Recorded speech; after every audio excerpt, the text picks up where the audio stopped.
이주민 선교가 여러 선교의 한 장르지요. 여러 컨셉 중에 한 컨셉입니다. 그러한 것들에 대한 좀 설명도 필요할 것 같고, 이주민 선교가 도대체 뭐냐, 기존 선교와 어떻게 다르냐 하는 이 부분에 대해서 좀 먼저 좀 나누고요. 그 다음에 중반부에 가서 How to Mission for Migrant People, 이주민들을 위해서 어떻게 그럼 선교할 것인가, 어떻게라는 이런 방법적인 부분을 좀 함께 나눴으면 좋겠습니다. 제 이름은 문창선 선교사고요. 제가 말씀드리고 싶은 것은 이런 겁니다. 여러분들이 선교의 캔디들로 이 자리에 모였고, 선교에 관심이 있어서 모였고, 선교에 대한 도전을 받고 또 동원에 참여하고자 이 자리에 오게 되어졌는데, 적어도 그러려면 우리 눈앞에 펼쳐지는 움직이는 세계, 매일매일 펼쳐지는 새로운 날들에 대한 좀 영적이고 선교적인 해안 내지는 직관이 있어야 되지 않을까 하는 점입니다. 결국은 선교라는 것은 하나님의 복음적 사역을, 이 공간이라는 지역을 훨씬 관통하면서 어디서든지 그 사역을 감당할 수 있어야 된다, 그러한 마음을 갖고 있는 것이 선교 아닙니까? 그렇다면 세상을 좀 알아야 하잖아요. 주님께서 우리에게 너희는 빛이요 소금이다라고 말씀하셨어요. 그러나 그 앞에 세상이라고 공간적인 부분을 언급하신 것은 대단히 중요한 겁니다.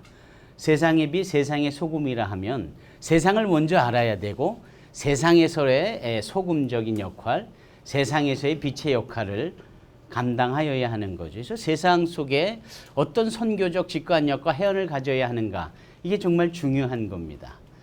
우리가 내부적으로 세월호와 같은 아픔이 있고 그것이 핫 이슈인 것처럼 전 세계적으로의 핫 이슈는 뭔가, 이런 부분이에요. 그런 점에서 말씀을 드릴 때 흐름이라는 단어를 좀 뽑아내고 싶어요. 흐름. 그렇죠. 돈의 흐름, 돈을 쫓는 사람의 흐름, 그거하고는 전혀 상관없어 보이지만 제3세계에서 기존 서구 선교계를 떠나 역사하시고 일하시는 성령의 흐름, 이 세 가지의 공통점은 움직임입니다. 흐름입니다. 그런데 이 세 가지의 하나의 선교적 개념으로 끄집어내서 본다면 이게 바로 이주민이 아닌가 싶은 거예요. 그래서 움직이고 있는 사람, people on the move, 움직이는 사람들에 대한 선교적 정의와 그네들을 대상으로 선교하겠다라고 하는 것이 이게 이주민 선교입니다. 그리고 이주민 선교를 뒷받침하는 여러 영역에서의 움직임이 있어요. 여기 보고 계시는 것처럼 먼저 유럽의 상황을 좀 아셔야 될 거예요. 유럽이야말로 복음에 시작되어진 곳이고, 복음이 전 세계로 흘러가질 수 있는 인큐베이터 역할을 했던 지역이 아닙니까? 그런데 너무나도 잘 알다시피 그 유럽이 기독교가 침체되고 교회마다 문을 닫는 일들이 생겨나고요. 그래서 마게도니아 사람들의 불러 외침이 지금도 우리에게 요구되어지는 겁니다. 이제 유럽으로 와서 우리를 위하여 선교하고 복음을 전해달라고 하는 유로피언들의 외침을 우리가 들을 수 있어야 합니다. 대부분 우리의 선교, 또 선교지에 대한 개념은 주로 우리보다도 경제적으로 낙후되어 있는 지역에 좀 많이 집중되어 있잖아요. 아프리카라든지 아시아라든지 중남미라든지. 그러나 사도행전에 나타났던 선교는 오히려 복음의 시발점이 되어졌고, 그 지역에서의 선교는 어떤 선교였느냐, 강력하고도 힘이 있는 그러한 이 로마를 대상으로 하는 선교였단 말이죠. 오늘날 한국교회에 요구되어지는 선교가 이런 선교입니다. 즉 서구 세계를 향한 선교, 북미를 향한 선교, 유럽을 향한 선교.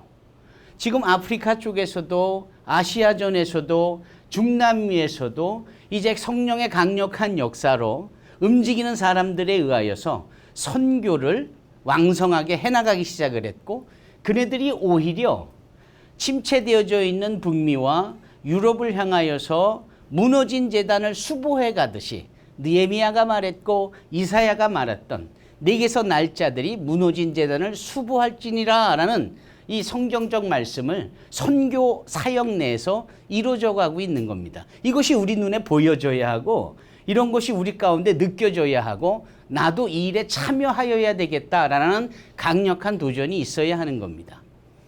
이 유럽의 침체를 우리가 두고 볼 수는 없습니다. 왜냐하면 유럽이 침체되어지는 모습 그대로 이 사회도 언젠가는 조만간 우리가 생각하는 것보다도 더 빨리 우리도 침체의 길을 걸을 수 있기 때문입니다. 그래서 유럽을 반면교사 삼고 오히려 그네들을 향하여 선교할 수 있어야 된다는 강한 도전이 있어야 되는 거예요. 이게 선교라는 관점에서 세계를 읽어낼 수 있는 하나의 영역이고요. 두 번째 영역은 무엇이냐면 9.11 사태 이후에 이슬람들이 이슬람과 무슬림의 차이는 뭡니까, 자매님? 이슬람은 종교지만 그 종교인 이슬람을 믿는 이슬람 교도들을 모슬렘이라고 하죠. 갑자기 여쭤봐서 죄송합니다. 예. 그 모슬렘들의 움직임이 심상치가 않은 거예요. 대단히 공격적이고 대단히 적극적이고 수단과 방법을 가리지 않는 겁니다. 그러니까 이 이슬람익들의 동으로를 외치는 일들이 구체화되어져 가고 있고 과거에는 중국이라는 나라가 주계장막을 펴줘서 우리나라를 그 동으로 외치는 이 이슬람 교도들의 움직임을 오히려 막아주었던 일들이 하나님의 은혜 가운데 있었는데 지금은 그런 세계가 아니잖아요. 이슬람 교도들이 안 가는 데가 없고 어디든지 가 있고 과거에는 찾아보기 힘들었던 그네들이 우리 사회 안에 얼마든지 여기저기 출현하고 있다라는 거예요. 그리고 그네들은 거친 모습으로 공격적인 모습으로 자신들의 이 이슬람교에 대한 왕성한 포교 활동을 펼치고 있다라는 겁니다. 이거 어떻게 할 거냐라는 거예요. 그들이 가지고 있는 특징 정도는 우리가 알고 있어요. 대단히 저항적이고 전쟁까지도 불사하는 뭐 그런 정도의 특징은 우리가 알고 있습니다만 한국 사회 안에까지 침투해 오고 있고 우리 사회에 존재하여서 예전 같지 않게 한국 교회와 한국 선교계설을 위협하는 이들에 대해서 우리는 대안이 있는 겁니까? 젊은 여러분들이 그 부분에 대해서 강력한 도전이 있어야 되지 않을까요? 사도행전은 성령행전입니다. 그렇죠?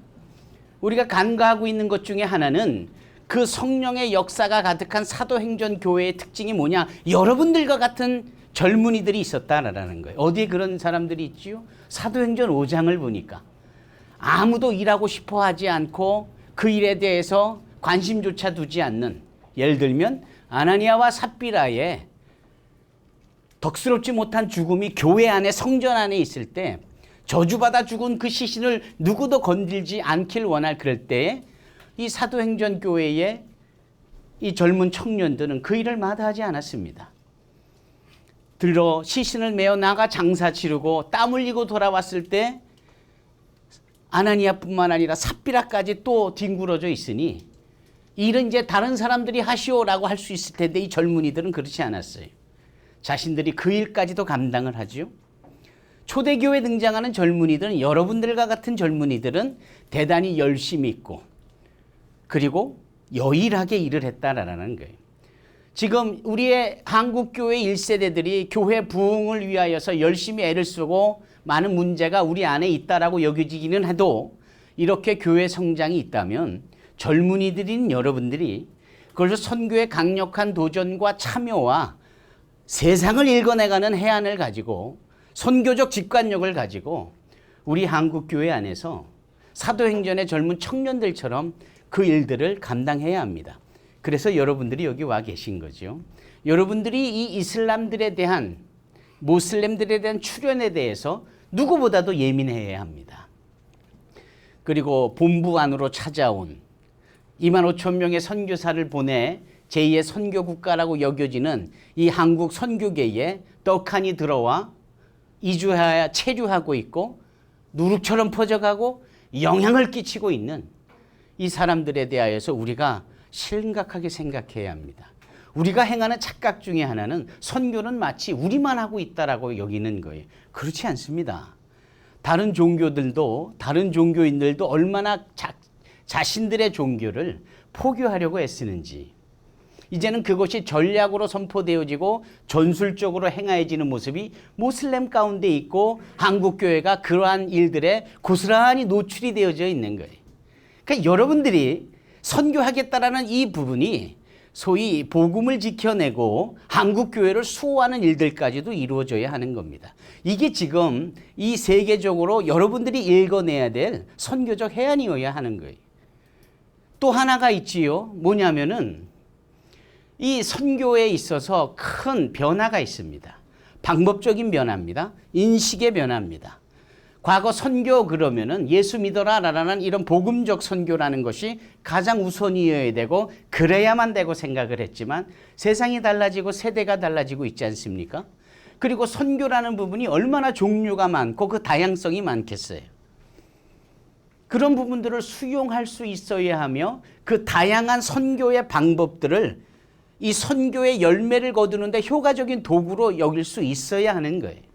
그 중에 하나가 비즈니스입니다. 그래서 지금 심심치 않게 들려오는 선교계의 큰 변화 중에 하나가 비즈니스 에즈 미션이에요. 비즈니스 오브 미션도 비즈니스 바이 미션도 비즈니스 포 미션도 아닌 비즈니스 에즈 미션. 선교와 동일한 비즈니스 또는 비즈니스와 동일한 선교.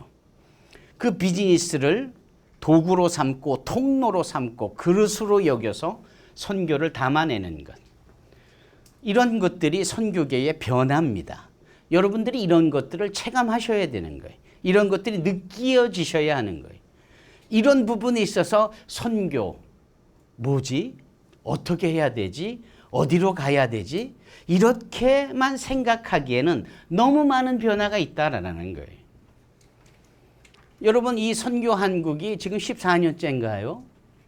지난 28년 동안 진행해 오는 이 선교 한국에 있어서 항상 슬로건이 뭐였었느냐? 가라, 가지 않으려면 보내기라도 해라.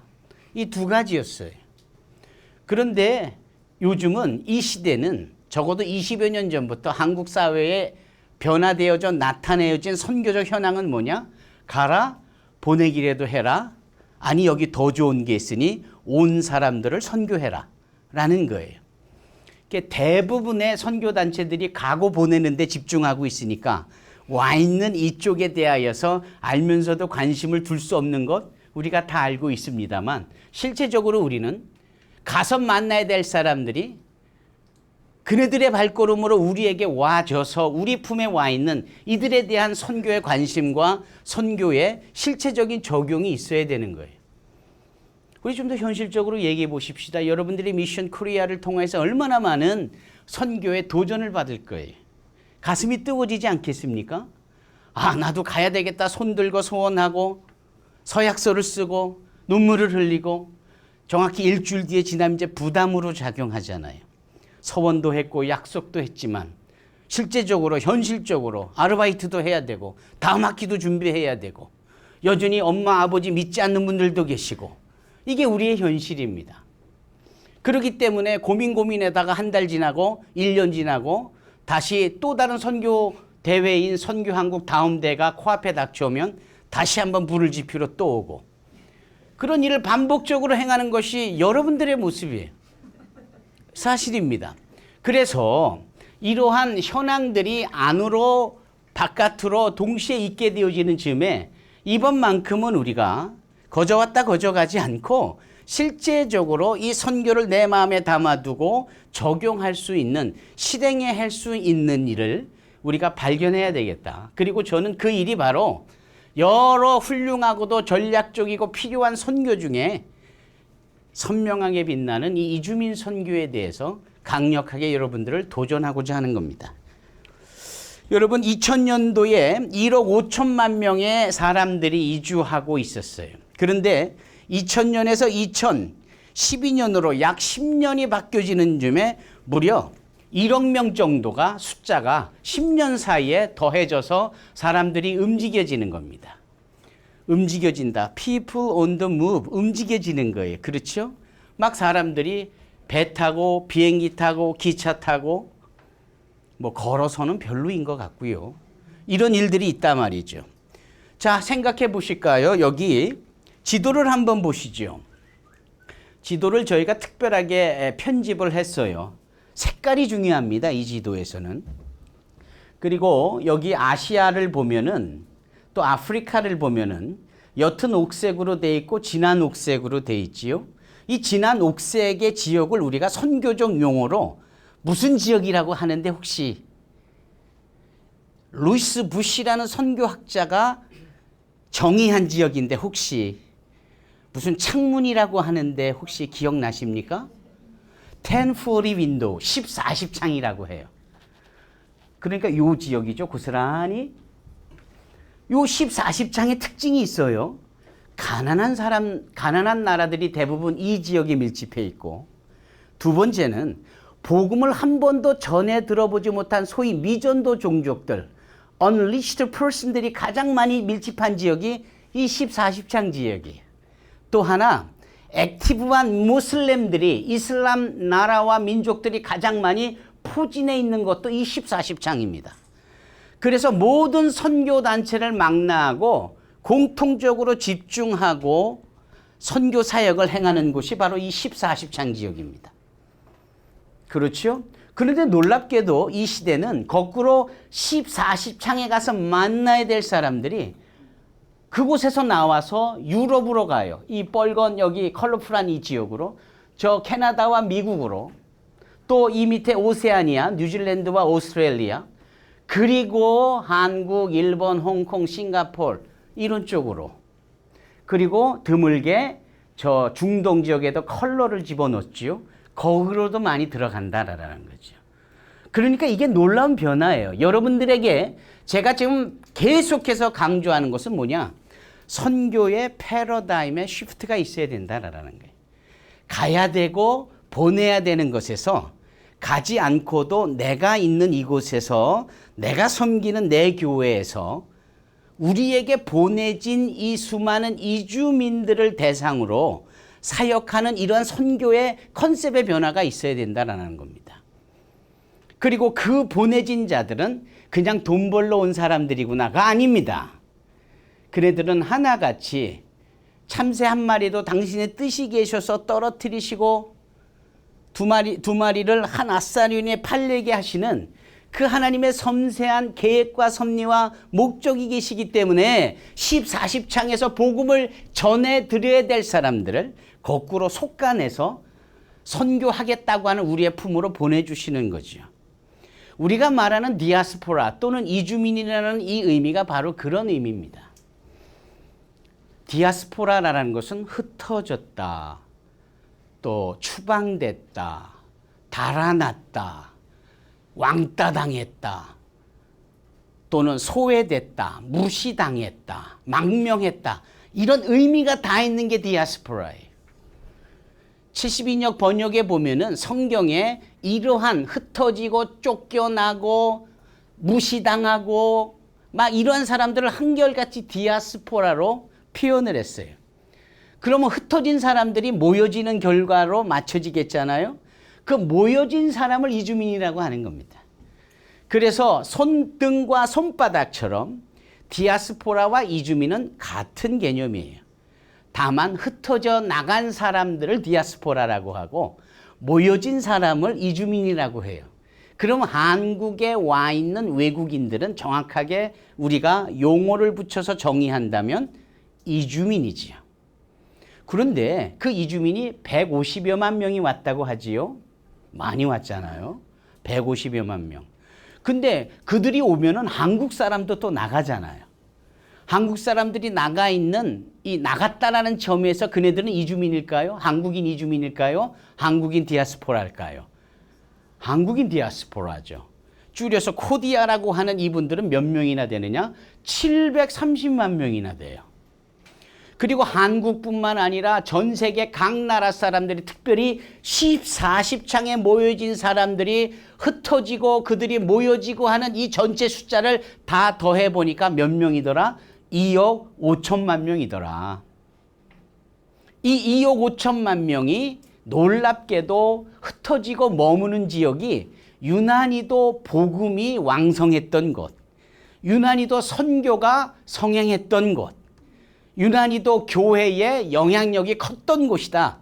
여기에서 우리는 그냥 놓치면 안 되는 거죠. 아, 이들의 움직임과 모여짐이야말로 하나님의 구원적, 대속사적, 선교적 섭리가 있는 것이구나. 그래서 이 사역을 우리가 무시하면 안 되는 겁니다. 이 사역을 마이너로 생각해 보시면 안 되는 거예요. 참으로 중요한 부분이죠. 그러면 생각해 보는 겁니다. 도대체 왜 이처럼 실질적으로 사람들이 움직이고 흩어지고 모여지는가? 여기 보시는 것처럼 원심적인 이유가 있고 구심적인 이유가 있어요. 원심적이라는 것은 말 그대로 튀어나가는 디아스포라적인 것이고, 구심적은 말 그대로 나를 중심으로 모여지는 겁니다. 우리 노래 한번 하십시다. 앞으로 앞으로. 동심으로 돌아가서 앞으로 앞으로를 하는 겁니다. 준비되셨어요? 예, 잠이 확 깨시죠? 앞으로 앞으로 앞으로 앞으로. 지구는 둥그니까 자꾸 걸어 나가면 온 세상 어린이들